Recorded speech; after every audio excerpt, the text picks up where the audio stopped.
Macron was elected not on the back of a party, but of a movement. That gave the sense that his new brand of centrist politics would be a more bottom-up approach.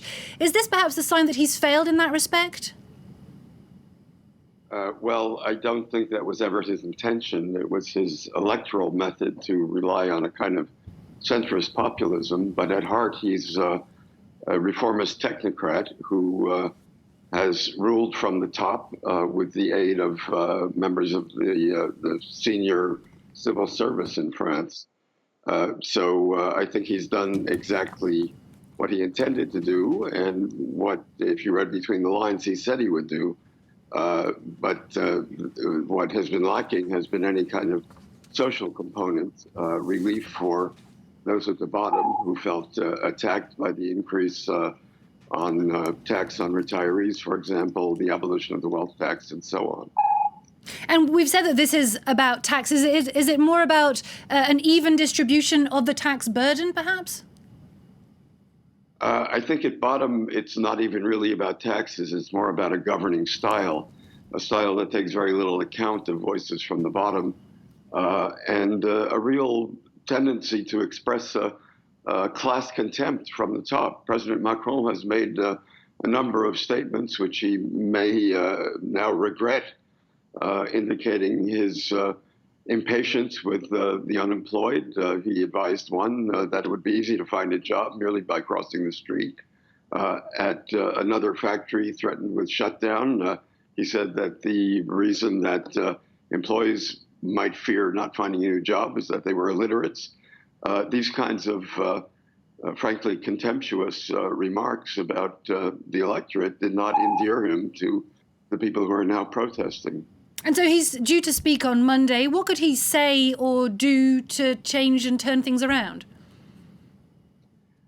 Well, it's not at all clear how he can get out of this. He might make a grand gesture, such as reinstating the tax on wealth that he abolished, but he's already said he won't do that. So if he does now make such a concession, he'll look weak. It's always been his analysis of the French presidency and the way it operates that it's essentially a monarchical operation, that the president must look strong and project self-confidence in order to be successful. So I'm not at all sure that he'll make that grand gesture of reinstating the health tax. There are other things he might do, such as indicate a flexibility on an increase on the minimum wage or a willingness to re-index pensions, which were for which the cost of living allowance was abolished.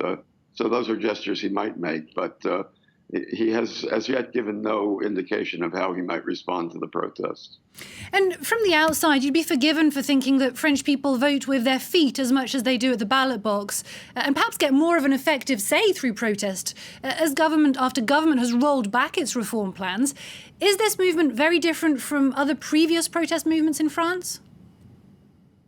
Well, it's similar in the respect you say that people who felt that their voices were not heard have taken to the streets. What's different about this one is that it seems to be quite unstructured and unorganized. It has rejected overtures from the political parties and from the trade unions.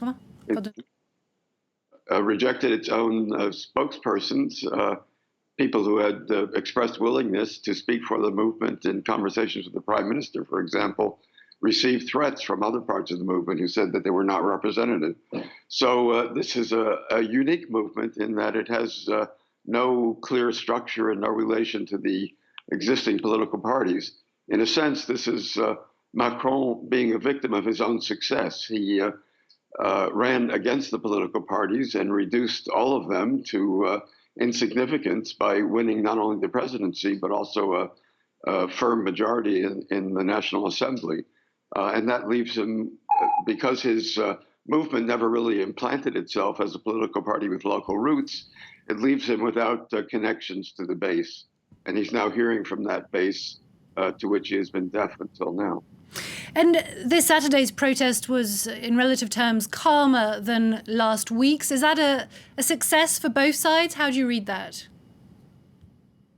Yes, I think it is a success for both sides. In a sense, for the movement, it shows a degree of maturity because local groups of the Gilets jaunes called upon their members not to go to Paris, in order to avoid being used as camouflage by the casseurs, the violent elements that had mixed in with the group last Saturday.